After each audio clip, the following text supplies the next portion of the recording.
இட்லி இருக்குது, தோசை இருக்குது, சட்னி இல்லையா? என்ன சட்னி செய்யறதுன்னு ஒரே குழப்பமா இருக்கா? அப்போ வாங்க சூப்பரான கார சட்னி எப்படி செய்யலான்னு பார்த்துடலாமா?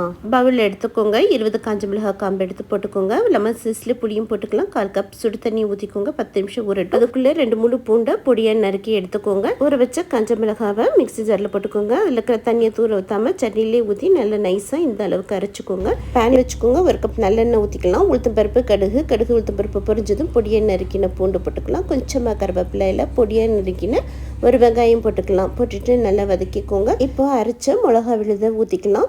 ஊற்றிட்டு 1 நிமிஷம் நல்லா இந்த எண்ணெயிலேயே வதக்கிக்கோங்க. பச்சை வாசனை போகிற வரைக்கும் கொஞ்சமாக தேவையான அளவுக்கு உப்பு மூடி போட்டு விட்டு ஒரு 2-3 மினிட்ஸ் அப்படியே இருக்கட்டும். பாருங்கள், இப்போ எண்ணெய் நல்லா படந்து வந்திருக்கு. கடைசியாக 1 டீஸ்பூன் வெல்லம் போட்டுக்கோங்க. வெல்லம் போட்டால் கண்டிப்பாக இனிக்காது. உப்பு காரம் எல்லாம் பேலன்ஸ் பண்ணி ரொம்ப நல்லா டேஸ்ட்டாக இருக்கும். இப்போ சூப்பரான கரு சட்னி ரெடி ஆயிடுச்சு. இப்போ இதை கண்ணாடி பாட்டிலில் போட்டு வச்சிட்டிங்கன்னா 10 நாள் ஆனாலும் கெடாமையே இருக்கும். இப்போ சட்னி ரெடி. நீங்கள் சமைக்கிறதுக்கு ரெடியா? இப்போவே ட்ரை பண்ணி பாருங்கள். இந்த வீடியோ பிடிச்சா சப்ஸ்கிரைப் பண்ணுங்கள். தேங்க்யூ. பை.